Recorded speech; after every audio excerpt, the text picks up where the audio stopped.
Okay, well, it looks to be about that time. So hello, everyone. My name is Brittany Milnick, and I'm the Director of Communications and Technology here at PAMIC.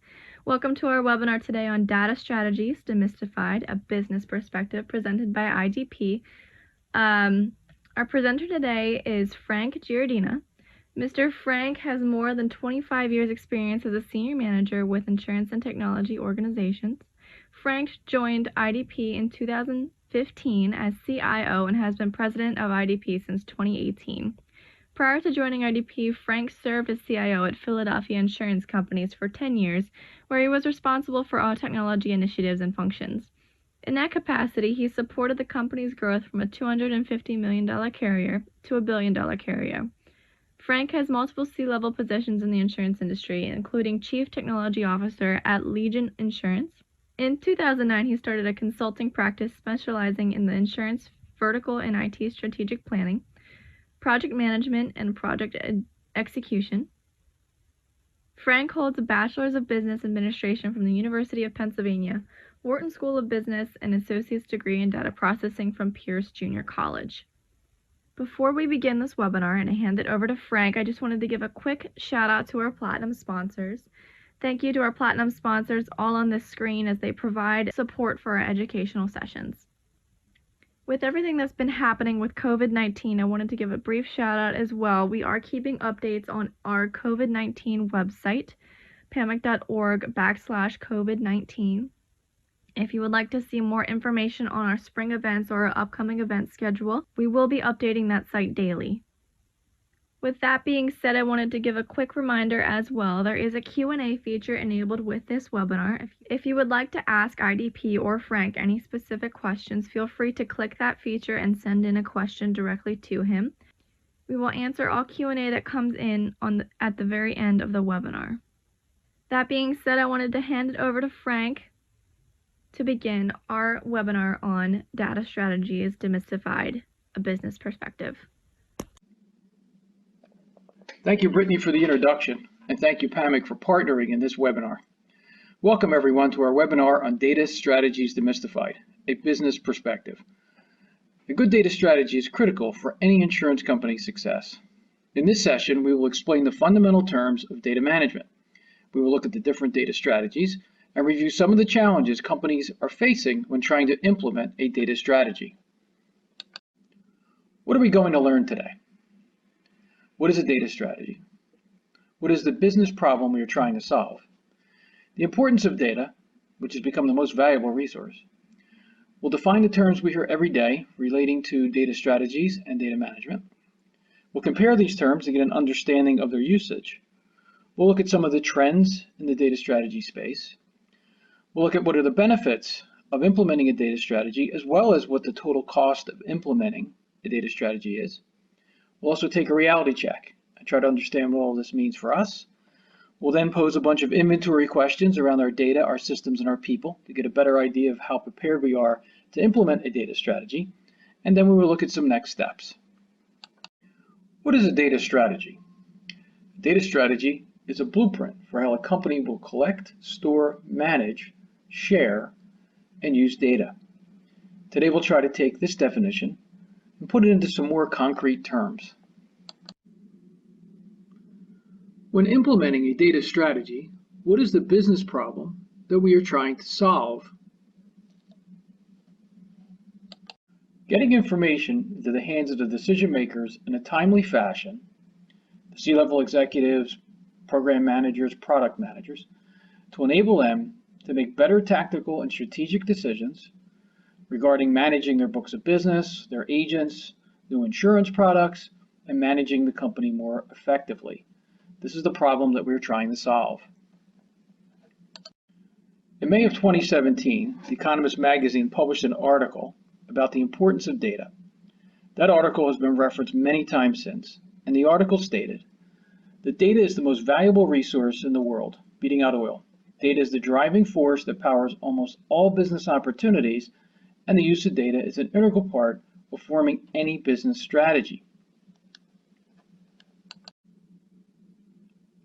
Here are the leaders in the data collection space, a very familiar group of names.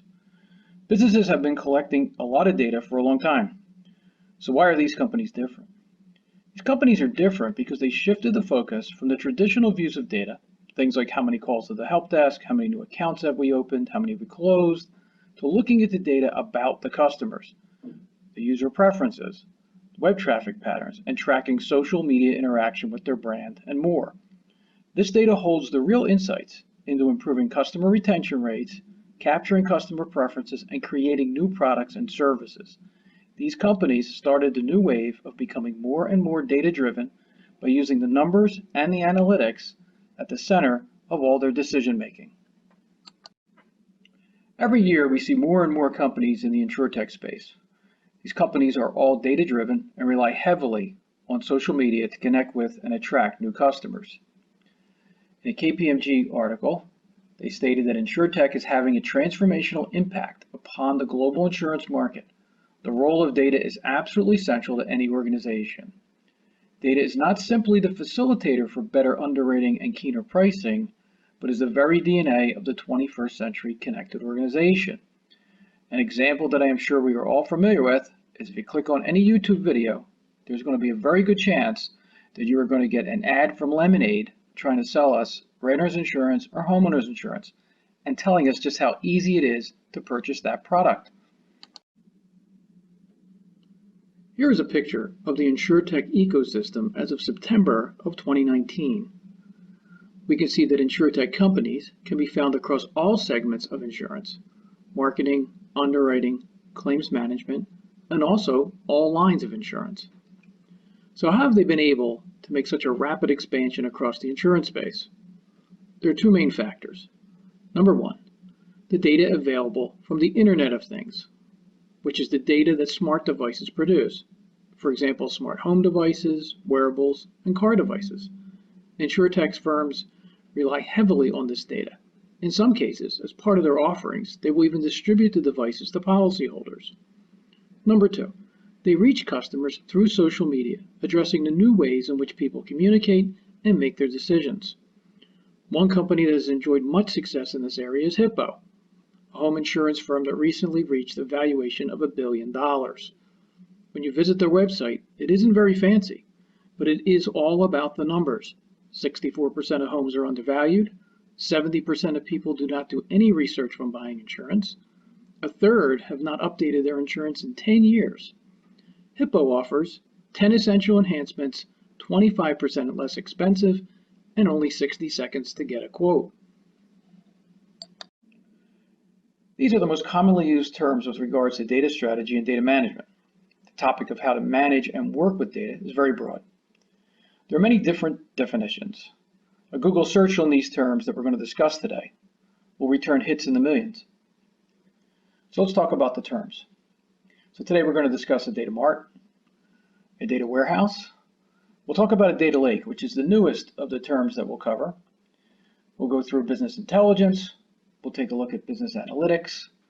We'll also talk about predictive analytics, which in the analytics space is one of the newer terms. And finally, we'll take a look at the key performance indicators, those things that we'll be looking at in our organization to measure our performance.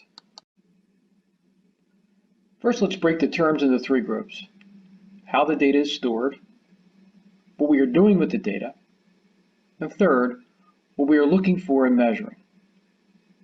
The storage component is how the data is organized: the data mart, the data warehouse, the data lake. Second group is what we're doing with the data: business analytics, business intelligence, and predictive analytics. And finally, the metrics are what we're looking for and measuring. For data storage, we're not going to look at the underlying database storage technologies like SQL or Oracle, but rather the theory of what the purpose and the use of these approaches are. A data mart is a subject-oriented data store that contains specific information. The purpose is to support a particular business function or department, for example, underwriting, actuarial, claims. The keywords here are subject-oriented and specific. The data mart is the simplest of the data storage structures. In most cases, a data mart is used because some operational system, policy, claims, etc., doesn't have good reporting capabilities. So we extract the data into a data mart so that we can create the reports that we need. A data warehouse is a collection of information. data marts, and other data extracted or derived from operational systems. The purpose of the data warehouse is to support business decisions by allowing data to be consolidated, analyzed, and reported on at different aggregate levels. The key words here are extracted, derived, consolidated, and aggregated. Work needs to be done on the data before it is put into a usable form. The data warehouse structure is pre-built, and we have a good idea of how to query the data and the reports that we want to produce. It is important to note that the data warehouse is not the system of record. The system of record is still those operational systems that are the source of the data warehouse. Data lake is a relatively new term compared to the others. A data lake is a central repository that allows you to store your structured and unstructured data. The unstructured data is stored in its original raw format. Think of a data lake as a large container with many different types of data flowing into it. The key word here is unstructured. Unlike a data mart or a data warehouse, where the data is predetermined, the data lake contains data that is in both structured and in raw form. The data lake is used by data scientists and data analysts who are looking for patterns, trends, and relationships in the data that we might miss if we were only working with structured data. What does unstructured data mean? A Techopedia definition. Unstructured data represents any data that does not have a recognizable structure. It is unorganized and raw and can be non-textual or textual. An email is a good example of unstructured textual data. We have the date and the times, we know the sender and the recipients, but within the email, we can have pictures, videos, hyperlinks, and file attachments. There are no set rules or structure for how these items appear in the email. The same holds true for a text message. This slide shows the types of data that can be loaded into a data lake. The data will contain not only the structured data like data marts or data warehouses, but has other data sources like mobile data, social media, videos, web traffic, which are all considered to be unstructured. The data is fed into the data lake, but not changed. The data lake gets its name from the fact that all the above data sources are tributaries of data, like rivers feeding into a lake, hence the term data lake. Here is the cliff notes for our data storage strategies. We have the origin of the data, the format of the data, who uses the data, what is the data used for, and the history. For a data mart, line of business applications and systems.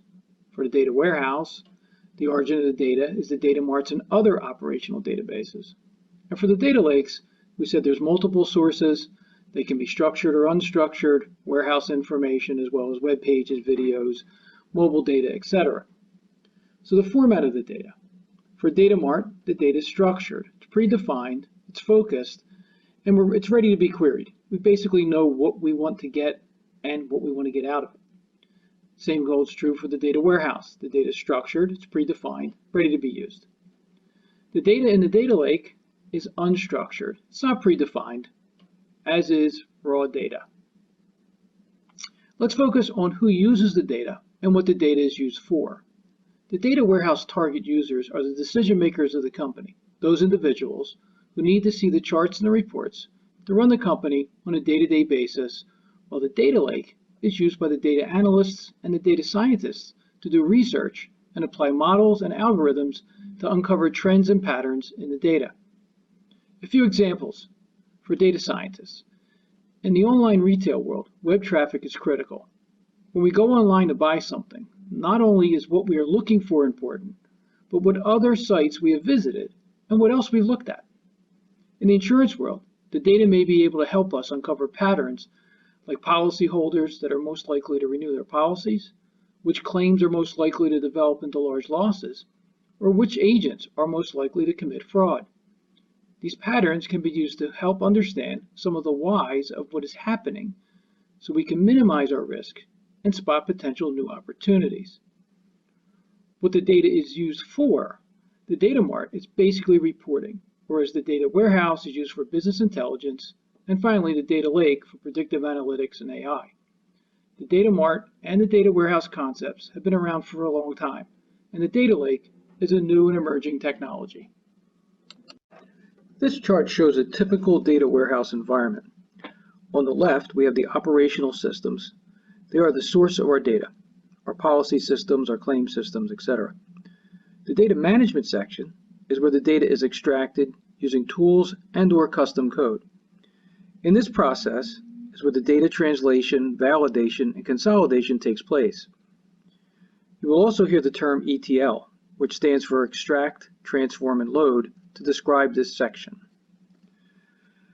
An example of this is we may have an agency that exists in different source systems with different agency codes. We would want to consolidate that agency to get a holistic view of what the agency means to our business. Or we may want to translate all of our policy codes into a common code set so we can get our reports to be consistent. The next step in the process is to import the data into the data warehouse. This process can take place real time, every day, which is the most common, or every week, depending on when the data is needed and available. Once the data is loaded, the data warehouse users can now query and report on the information as they need. For the typical business user, the data is presented in a form of dashboards and reports. The data analyst would feed the data into models or apply algorithms to the data to look for trends and patterns. Again, a word of caution, the data has been changed. Earlier I mentioned that the data warehouse is not the system of record.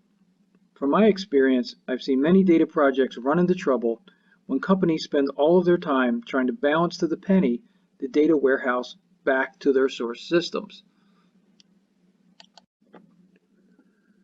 We have just reviewed the data storage components of our data strategies. Let's move on to how we will operate on the data. Business intelligence, the Gartner definition. An umbrella term that includes the applications, infrastructure, tools, and best practices that enable access to and analysis of information to improve and optimize decisions and performance. This definition covers a broad range from best practices to tools.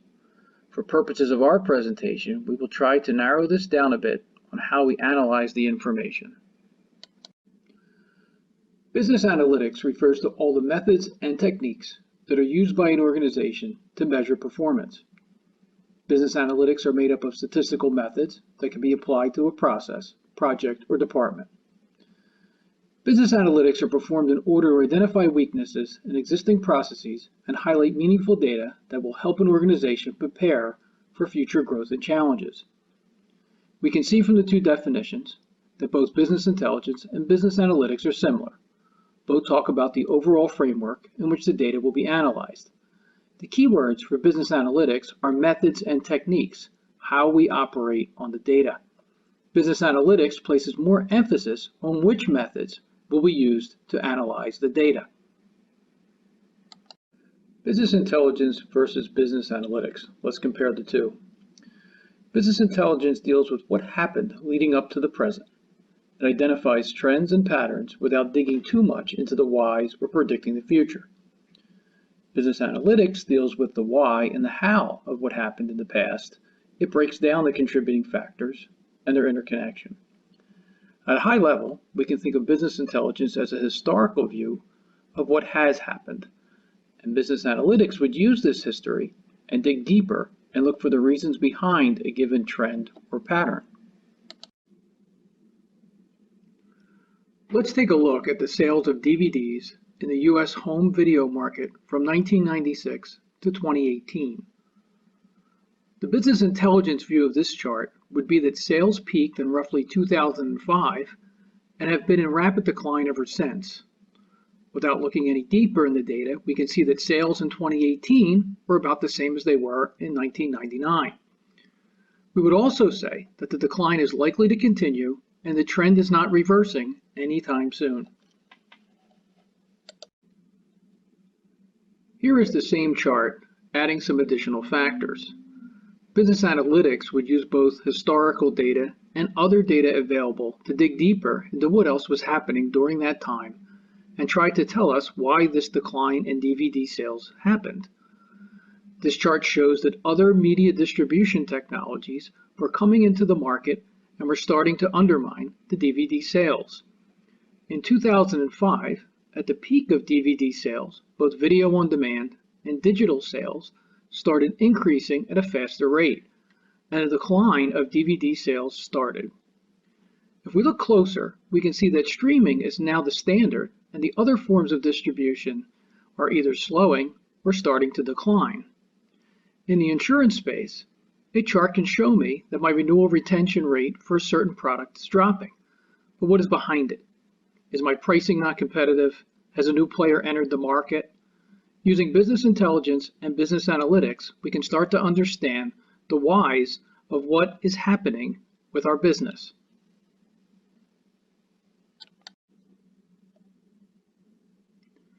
Our last term amongst our operation types is predictive analytics. Predictive analytics describes the analytical and statistical techniques used for developing models that predict future events or behaviors. There are different forms of predictive models, which vary based on the event or the behavior that is being predicted. In some cases, predictive models produce a score. The score indicates that a given event or behavior is very likely to occur. In other cases, the score can be used to rank different outcomes against each other. The keywords here are models and predict future events. The data analysts and data scientists use models and algorithms to try and predict future outcomes. A good example of the use of predictive analytics is the credit score. A credit score is a statistical number that evaluates a consumer's creditworthiness and is based on their credit history. Lenders use credit scores to evaluate the probability that an individual will repay their debts. In the insurance space, we can use historical data, for example, renewal retention rates and new business, plus some additional factors like rate increases or decreases to help us project what our policy premium for a certain product may be in the upcoming year. The focus of predictive analytics is finding hidden patterns using complex mathematical algorithms that can be used to predict future outcomes.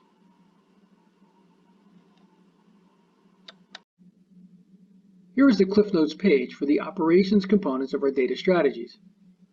We have the time period, the objective, the usage, the insight and actions. So for business intelligence, the time period is the past and the present. For business analytics, we look at the past and the present, looking forward to improving our future operations. For predictive analytics, we're projecting or predicting what is going to happen in the future. Our objective for business intelligence is to explain what happened in the past. For business analytics, we explain the why and the how of what happened in order to extract meaningful insights and factors. And for predictive analytics, we want to find those hidden patterns that can be used to predict future outcomes. For usage for business intelligence is to run the current business operations.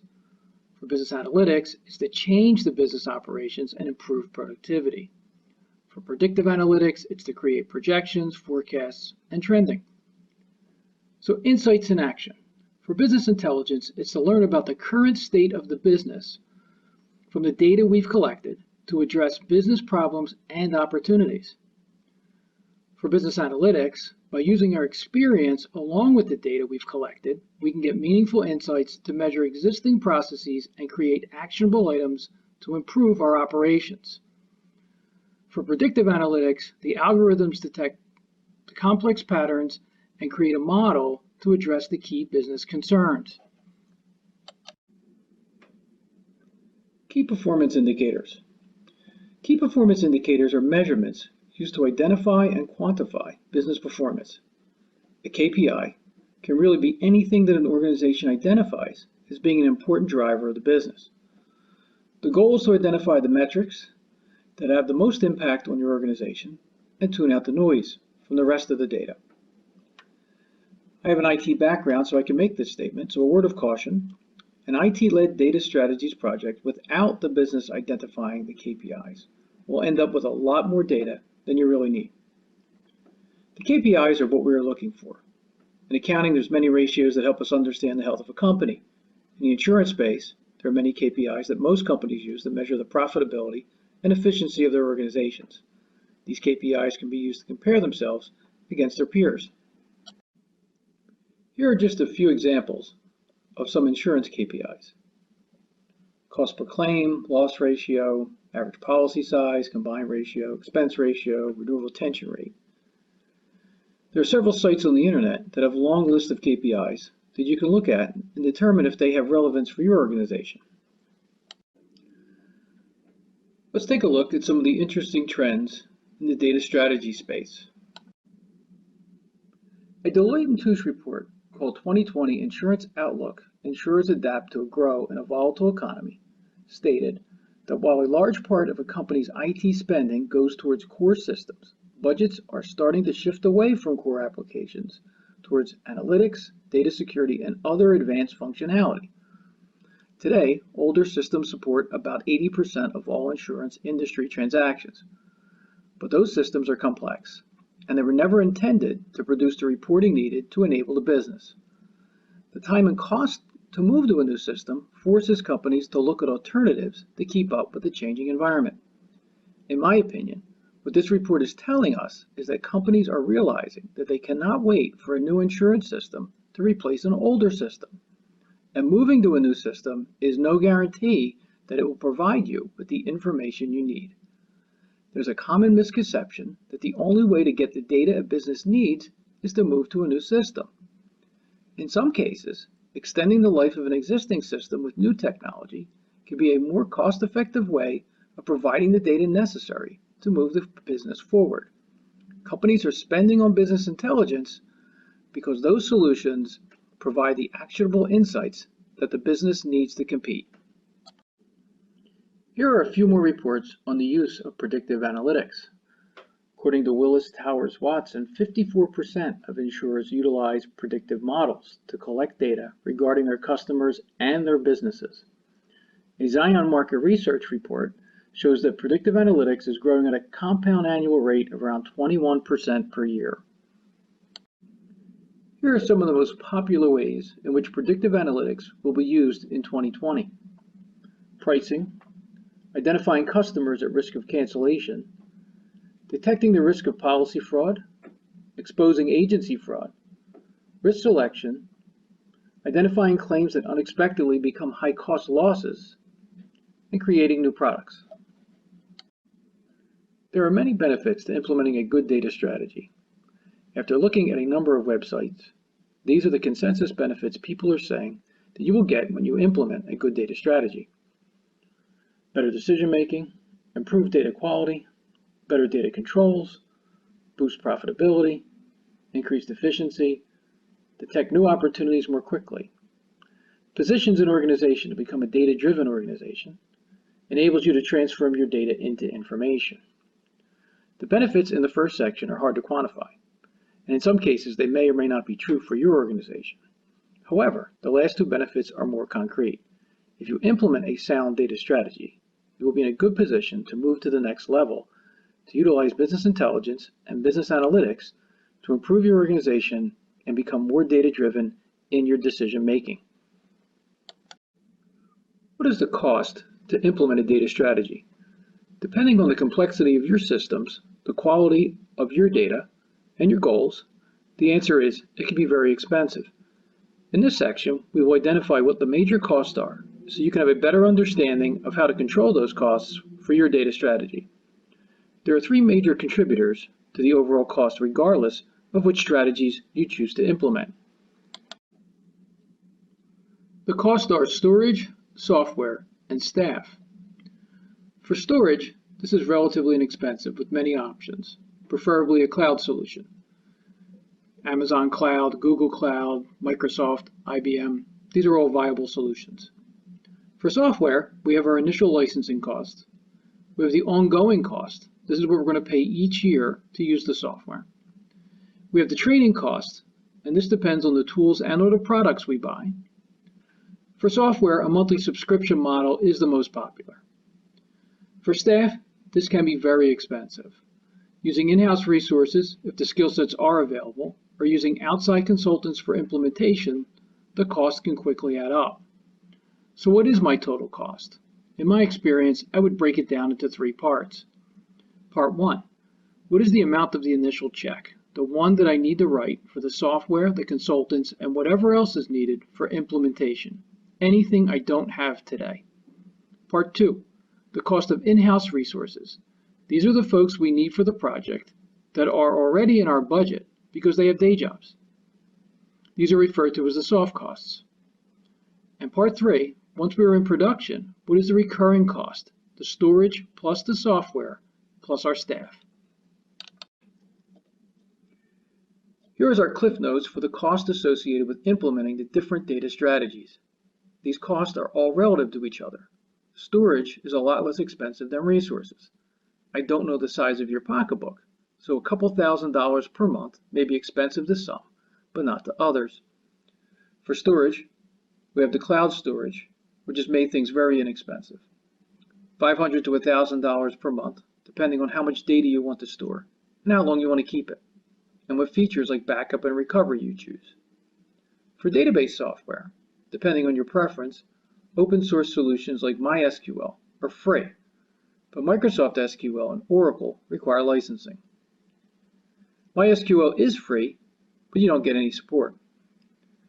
$10,000 one-time charge for Microsoft SQL and $2,000 per month if you choose support. Oracle is a complex model based on CPUs and servers. For data import software, there's many players in the market.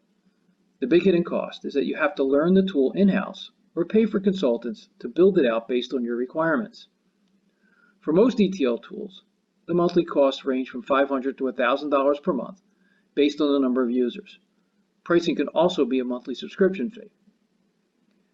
Data visualization software. This is the software that's used to produce the charts and the dashboards. Buyer beware, there are many low-cost options available. You get what you pay for. Costs can range from $500 to $1,500 per month based on the number of users and the features you need. Staff. Different skill sets are required at different times of the project.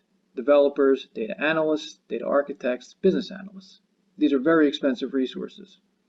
You should expect to pay $5,000 to $10,000 per month per individual, depending on the skill set and how long they are required. Also, don't forget the internal business staff that is required to work with and provide information to these resources. There are many tools and products available.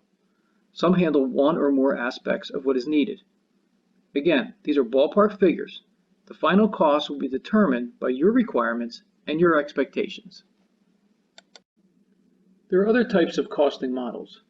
Software vendors are moving more to a consumption-based pricing, where the price is determined by the following factors: the number of times you use the platform, the amount of data storage you use, the number of times you refresh your data, the volume of data queries that are performed, and the number of users. Here's an example of what some of the staffing costs are. So according to CIO Magazine, 3 of the top 5 tech jobs are in the analytics space: AI architect, business intelligence analyst, and data scientist. As we can see from the chart, these are very expensive resources to bring on board. If you're thinking of implementing a data warehouse or a data lake solution, this is what you can expect to pay for these positions. Total cost of ownership of a data warehouse or data lake solution. Survey ranges are very wide, but when you include the internal cost, a typical implementation can easily be in the $400 to $500K range.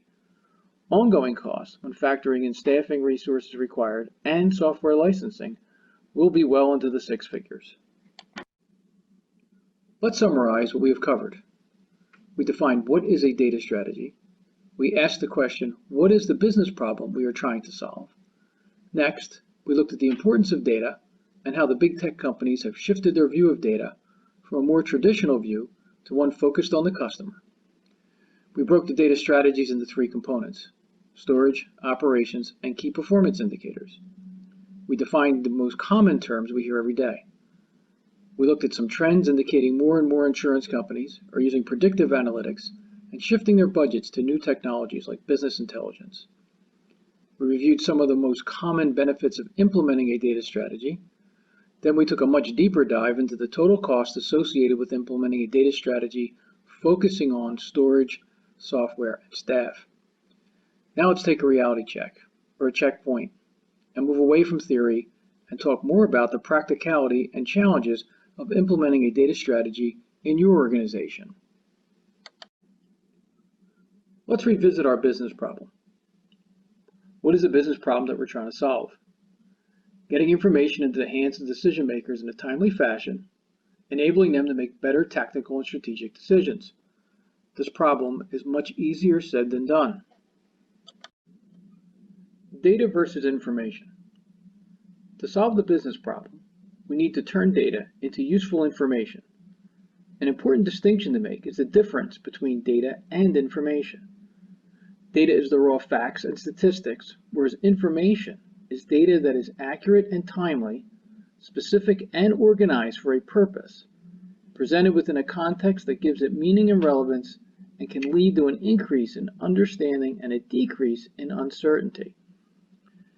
If we try to relate the definition of information to the definitions of what we have reviewed today, we can see that the components of our data strategy are all found in the definition of information. The data mart is specific, the data warehouse is organized and predefined for a specific purpose, and the KPIs are the context and meaning. The challenge lies in the transforming of the data into a useful form. So why in our organizations is turning data into information such a challenge? Some carriers have one system, but the majority have multiple insurance processing systems. It is not unusual to have active policy, claim, and agency data living in different systems. These systems could have been homegrown, vendor purchased, inherited through a merger or acquisition, or developed to support a singular product. Some systems are living on old legacy hardware. Insurance systems are transactional based, and the databases that support them are complex. These systems were not built for reporting or data analysis. They contain large amounts of data, and this data needs to be consolidated, aggregated, and translated in order to turn it into useful information before it can be used for decision making. There is a considerable time and effort required to get the data into a usable form. The more systems we have, the problem is compounded. Even if my systems are fairly new, or I am moving to a new system, here are some other challenges.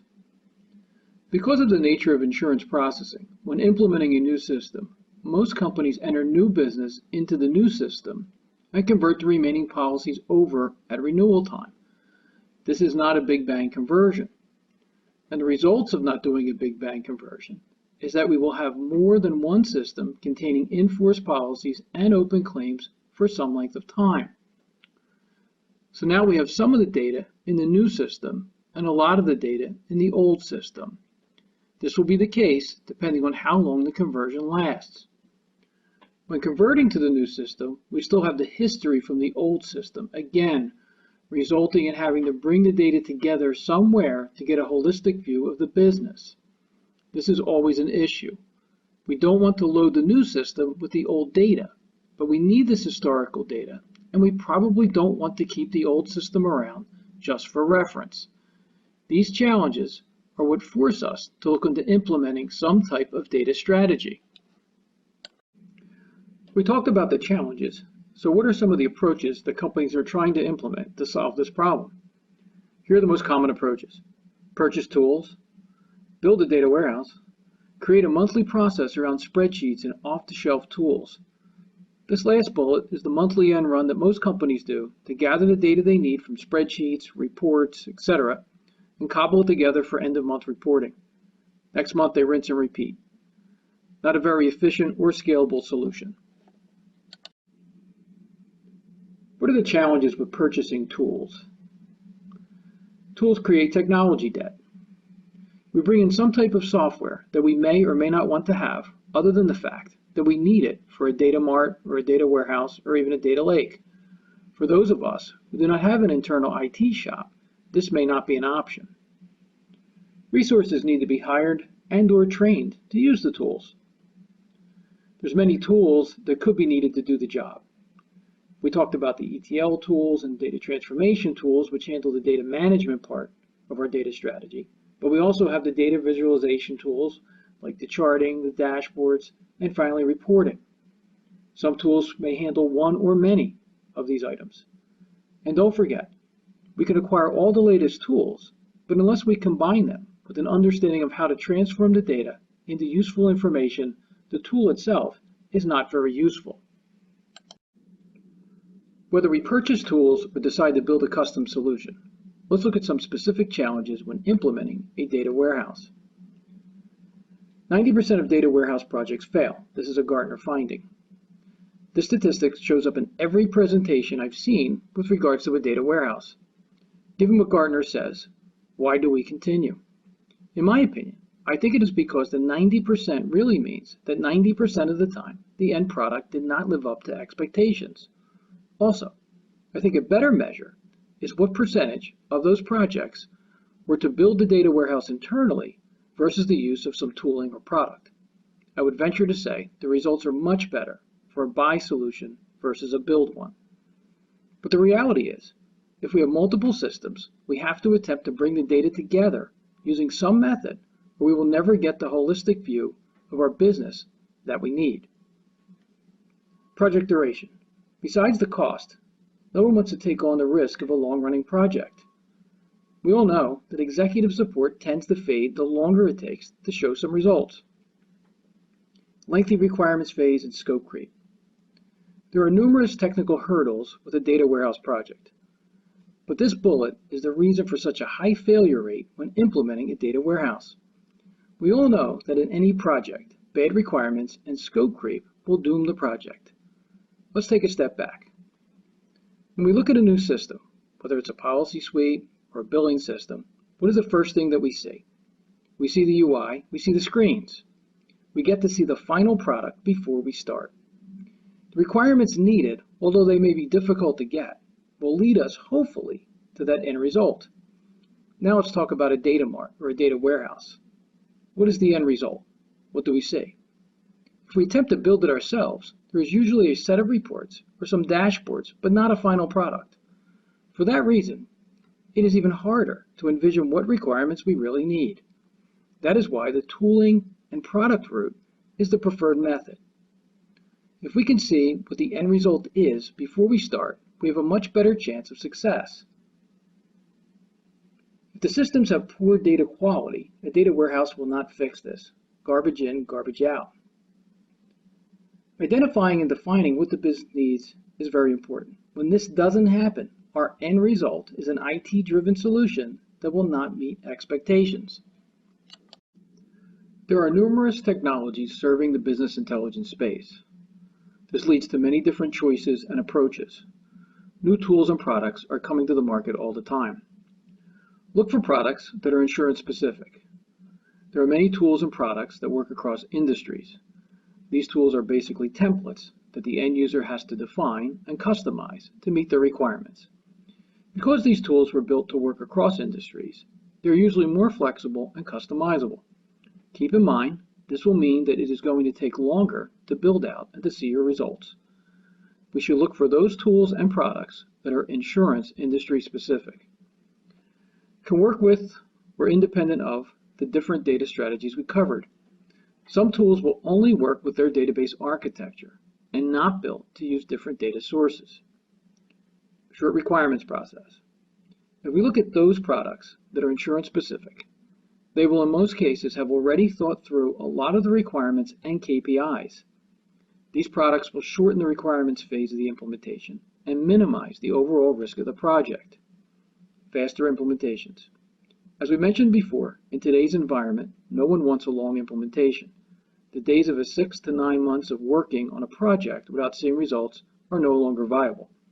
Look for a product that can give you what your end result will be and clearly lays out the steps that are needed to get to that end result.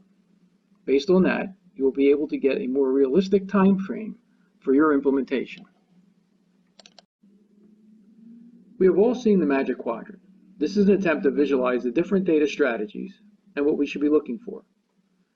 The y-axis is cost. The x-axis is what we can do with the data, our actionable items and insights.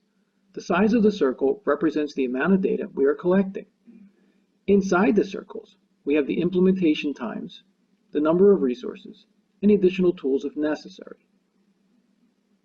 There's a direct relationship between the amount of data we collect and the cost. The more data we collect, the more it's going to cost in resource and time. The integration piece of any data strategy is always a challenge. Besides the number of data sources, the timeliness of the data, and the availability will all add to the complexity. The data mart is in the lower left because they are specific to a certain functional area. The cost is lower and the actionable items will be only for that area. The data warehouse requires more resources and time because we are integrating more sources. But it should produce more actionable items and insights. The data lake requires the most time and resources and should produce the most actionable items and insights. But there's a trade-off here. If we are not willing to bring in the right skill set, namely the data analysts and the data scientists, then we will not get the insights we're looking for. We should not commit to this type of strategy without having the skill sets we need. The circle we want to avoid is the red circle, what I call the data wasteland. Here we spend a lot of time and money to collect a lot of data, but we really don't know what to do with it. This happens when we don't have good requirements or we have not defined the KPIs we're looking for. We end up collecting data for the sake of collecting it. The green circle is the strategies that optimize the data required and can give us the many actionable items and insights at a reasonable cost. This is ideally where we want to be. Look for those products that are insurance specific with a predefined set of KPIs that optimize the data we collect and produce the information we need. Here's some final thoughts on any data strategy. Data marts, data warehouses, and data lakes are not the system of record. The purpose is to drive the decisions we make. The emphasis should be on the information value and not the data correction. The traditional approach to data management was tactical, which emphasized what an organization is going to do with the data. For example, data validation, data security, and data cleanup. The modern data strategy emphasizes the strategic view of how to use the information extracted from the data to derive the maximum business value. Whether we have started a data strategy implementation or we are thinking about starting one, we should take inventory of what we have and decide what direction is best given our current situation, budgets, and resources. The inventory questions we are going to go through are the questions we need to ask ourselves with regards to implementing a data strategy. They are high-level questions, and any project that is to follow will have many to-dos. However, to minimize the risks and get a clearer picture of our chances for success, we should ask ourselves these questions. Do I have the information I need to run the business? Why do I need to implement a data strategy? Statistics show most data warehouse projects fail. What makes me think I'll buck the trend? What are the consequences if I do nothing? What is my time horizon for seeing results? Do I have a process in place that allows me to get the information on a timely basis? Does my organization spend too much time getting the data into a usable form? If I have multiple systems today, how is my data being consolidated? How good is the data quality of my current systems? If I plan to replace any of my systems, how will I bring the data from the old system and the new system together? What is my plan for dealing with the history that is in the old system? Regardless of the data strategy I choose, have I realistically budgeted for what my total costs will be? Do I have the internal business and technical staff to dedicate to the effort, or will I have to hire consultants? Is there a product that meets my needs or one that can be customized to my requirements? This checklist is not comprehensive, but by answering these questions, you will have a realistic view of what it will take to implement a good data strategy. Thank you for your time. I hope that we all have a better understanding of the different data strategies and how they can be used in your organizations. At IDP, we have developed some innovative solutions and approaches with regards to implementing insurance data strategies. If you would like to talk with us, feel free to contact me. Thanks again.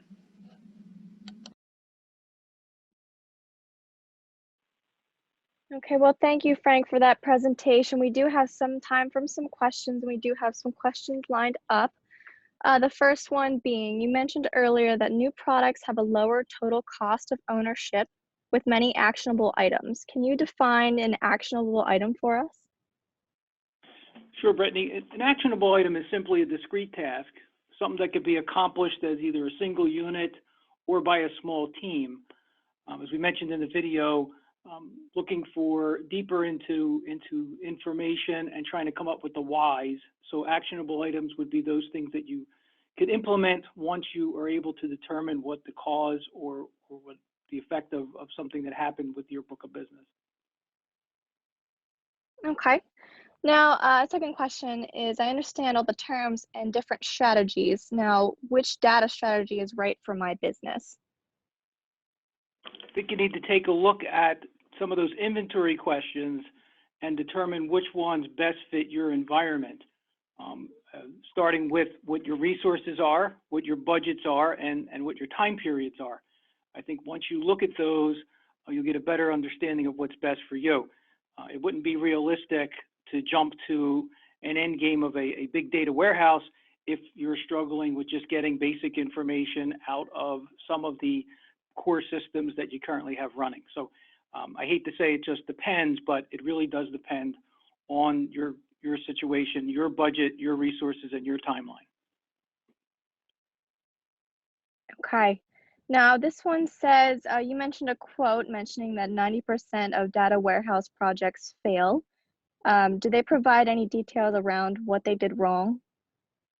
I didn't see anything particular other than back to the requirements again, where the lack of understanding of what the requirements are when the project started.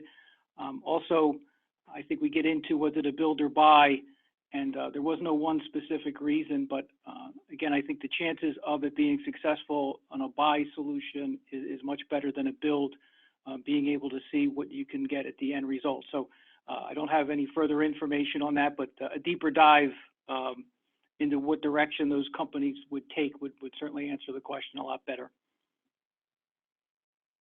Okay.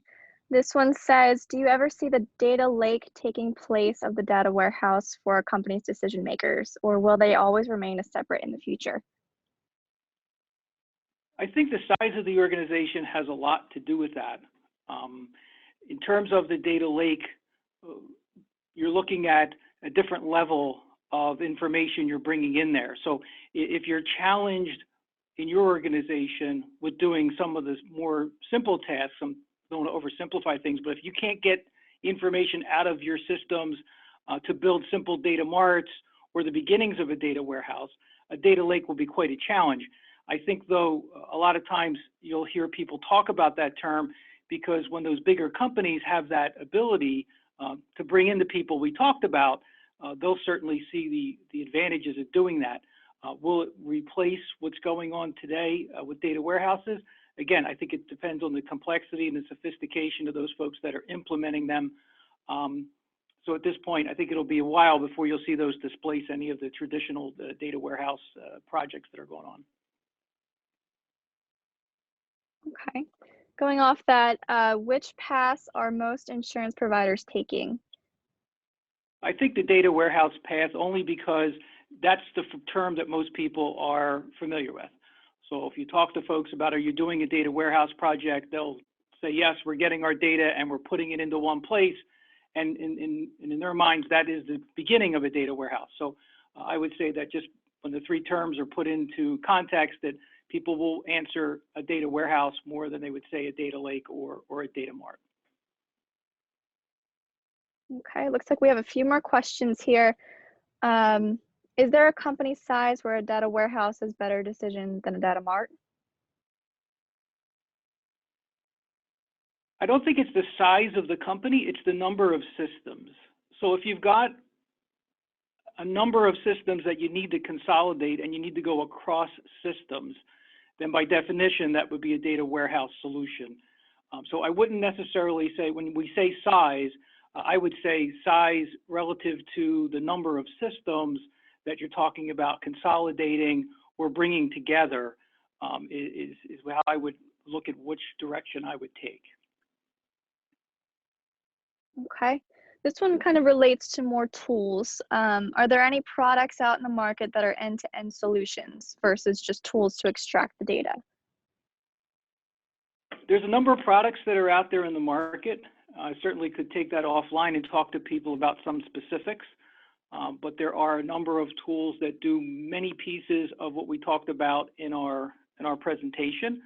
But a beginning to end solution, I think that in that space, you're probably going to have a fewer product list to pick from than if you were looking at just tools that are specific to pulling data out of a data store, or tools that just create a picture or do the data visualization.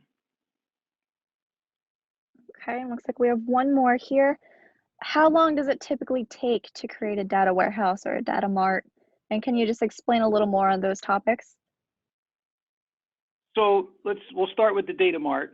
So we'll take a specific source system. Let's say I've got a policy admin system, and I want to just extract claims information so I can get some good reports and create, let's say, a claims data mart. I would say in that position, the first question would be, how accessible is that data that's in your current system? For those folks who have some of the more modern policy admin systems or modern claim systems, there's usually some capability and facility to pull data out of there into some form that you can then consume and work off of. In terms of that type of project, you're probably looking at, beginning to end a couple of months, defining it, figuring out what you need, defining the reports, and then doing the extraction, and then being able to create whatever charts or visualization you need. A data warehouse project could last a really long time. So there's really not a set answer for that. But again, I think it comes back to the complexity of the systems. How many systems are you going to pull information from? How many of those systems have a built-in mechanism today to pull the data out of? Because some of the older legacy systems just don't have that. And then finally, once you're able to pull it from those sources, do you have what you need in order to do the visualization part to see what your end result is? So when you look at that and add all of those pieces together, you're easily looking at 6 to 9 months worth of activity, and hopefully along the way you're getting some feedback loop so you can see what you're doing to make sure that you're on course. Okay, well, thank you, Frank. It looks like that's all the time we have for questions. If you do have more questions for either Frank or IDP in general, I will have his contact information provided along with the on-demand recording of this webinar on the PAMIC website under the on-demand webinar section. So again, if you have any more questions, his contact information will be there, and you can collect the slide deck as well if you prefer.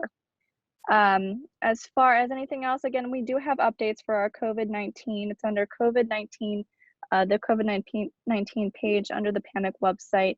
Our updates as far as PAMIC spring events will be all included within that. So please feel free to visit that if you have questions regarding PAMIC. And I just wanted to give a brief thank you again for Frank and IDP for presenting this topic for us. So on behalf of that, everyone stay safe, have a fantastic day, fantastic weekend once we get there.